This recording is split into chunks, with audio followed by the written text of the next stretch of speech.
Assalamualaikum warahmatullahi wabarakatuh. Yang saya hormati Bapak Indra Gunawan MH selaku dosen pengampu mata kuliah PPKN, dan yang saya hormati dan saya cintai rekan-rekan semua yang insya Allah dimuliakan oleh Allah Subhanahu wa Ta'ala.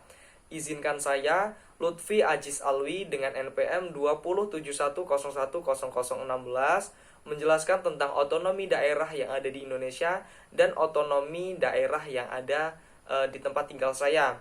Otonomi daerah adalah hak, wewenang, dan kewajiban daerah otonom untuk mengatur dan mengurus sendiri urusan pemerintahan dan kepentingan masyarakat setempat sesuai dengan peraturan perundang-undangan. Terdapat dua nilai dasar yang dikembangkan dalam Undang-Undang Dasar 1945 yang berkenaan dengan pelaksanaan desentralisasi dan otonomi daerah di Indonesia, yaitu yang pertama, nilai unitaris yang diwujudkan dalam pandangan bahwa Indonesia tidak mempunyai kesatuan pemerintahan lain di dalamnya yang bersifat negara, yang berarti kedaulatan yang melekat pada rakyat, bangsa, dan negara Republik Indonesia tidak akan terbagi di antara kesatuan-kesatuan pemerintahan. Dan yang kedua, nilai dasar desentralisasi teritorial dari isi dan jiwa pasal 18 Undang-Undang Dasar 1945 beserta penjelasannya sebagaimana tersebut, maka jelaslah bahwa pemerintah diwajibkan untuk melaksanakan politik desentralisasi dan dekonsentrasi di bidang ketatanegaraan. Dikaitkan dengan dua nilai dasar tersebut, penyelenggaraan desentralisasi di Indonesia terpusat pada pembentukan daerah-daerah otonom dan penyerahan atau pelimpahan sebagian kekuasaan dan kewenangan pemerintahan pusat ke pemerintah daerah untuk mengatur dan mengurus sebagian kekuasaan dan kewenangan.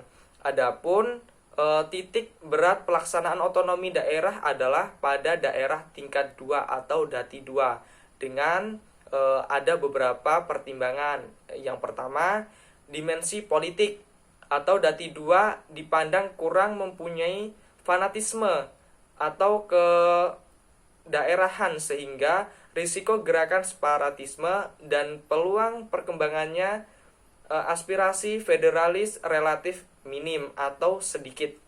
Yang kedua, dimensi administratif atau penyelenggaraan pemerintahan dan pelayanan kepada masyarakat relatif dapat lebih efektif. Yang ketiga yaitu Datif 2 adalah daerah atau ujung tombak pelaksanaan pembangunan, sehingga Dati 2 inilah yang lebih tahu kebutuhan dan potensi rakyat di daerahnya. Atas dasar itulah, prinsip otonomi yang dianut adalah ada beberapa hal. Yang pertama itu nyata. Otonomi secara nyata diperlukan sesuai dengan situasi dan kondisi objektif di daerah. Yang kedua, bertanggung jawab. Pemberian otonomi diselaraskan atau diupayakan untuk memperlancar pembangunan di seluruh pelosok tanah air di Indonesia atau di daerah-daerah yang ada di Indonesia. Yang ketiga, dinamis. Pelaksanaan otonomi selalu menjadi sarana dan dorongan untuk lebih baik dan maju. Adapun undang-undang yang mengatur otonomi daerah, yang pertama itu Undang-Undang Nomor 5 Tahun 1974 tentang pokok-pokok pemerintahan di daerah.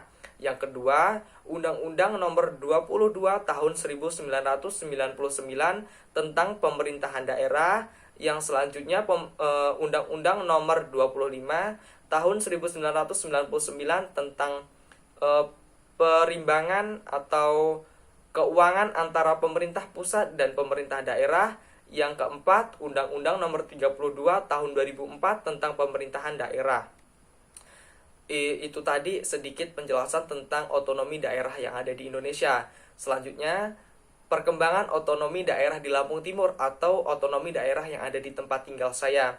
Dalam rangka membantu tugas-tugas penyelenggaraan pemerintahan, pelaksanaan pembangunan dan pelayanan kepada masyarakat Kabupaten Daerah Tingkat 2 Lampung Tengah di bagian timur, maka dibentuk wilayah kerja pembantu Bupati wilayah Lampung Timur di Sukadana yang meliputi 24 kecamatan, yaitu yang pertama Metro Kibang, Batanghari, Sekampung, Jabung, Labuhan Maringgai, Wai Jepara, Sukadana, Pekalongan, Raman Utara, Purbolinggo, Bumi Agung, Gunung Pelindung, Bumi Agung, Marga Sekampung, Marga 3, Mataram Baru, Melinting, Pesisir Sakti, Pekalongan, Raman Utara, Sekampung Udik, Waikarya, Waibungur.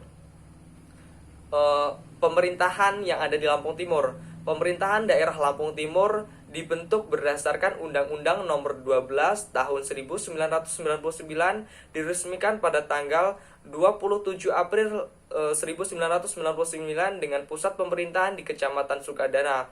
Pemda Kabupaten Lampung Timur meliputi 10 kecamatan definitif dan 13 kecamatan pembantu dan 232 desa.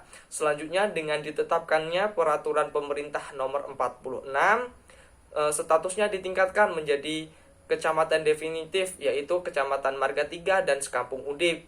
Dengan demikian wilayah Kabupaten Lampung Timur bertambah 2 kecamatan menjadi 12 kecamatan definitif dan 11 kecamatan pembantu dan 232 desa. Dari jumlah daerah-daerah tersebut membantu pemerintah Lampung Timur untuk menjadi daerah yang dinamis, atau pelaksanaan otonomi selalu menjadi sarana dan dorongan untuk lebih baik dan maju. Jadi kesimpulan dari pemerintah otonomi daerah Lampung Timur bahwa Lampung Timur telah berkembang pesat dari tahun ke tahun, baik dari sektor pariwisata, cagar alam, serta infrastruktur yang meliputi jalan raya yang makin tahun makin membaik, irigasi pertanian, dan pelayanan masyarakat yang meliputi keamanan, pendidikan, rumah sakit, puskesmas kecamatan, dan puskesdes atau puskesmas desa. Adapun komoditas yang ada di Lampung Timur antara lain peranan sektor yang sangat dominan dengan komoditas unggulan antara lain padi, jagung, ubi kayu, ubi jalar, dan buah-buahan. Untuk masyarakat sendiri, sebagian besar berprofesi sebagai pegawai pemerintah, nelayan di bagian timur, dan sebagian besar adalah berprofesi sebagai petani.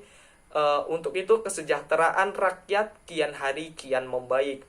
Dan untuk itu saya setuju bahwa otonomi pemerintahan daerah Lampung Timur terus meningkatkan dan melanjutkan kinerjanya untuk menunjukkan daerah Lampung Timur menjadi lebih baik. Dan untuk itu pemerintahan daerah Lampung Timur terus menjadi garda terdepan untuk masyarakat Lampung Timur yang sejahtera dan maju. Sekian penjelasan otonomi daerah dan otonomi daerah Lampung Timur di tempat saya. Kurang dan lebihnya saya mohon maaf. Saya akhiri. Wabillahi taufiq wal hidayah. Wassalamualaikum warahmatullahi wabarakatuh.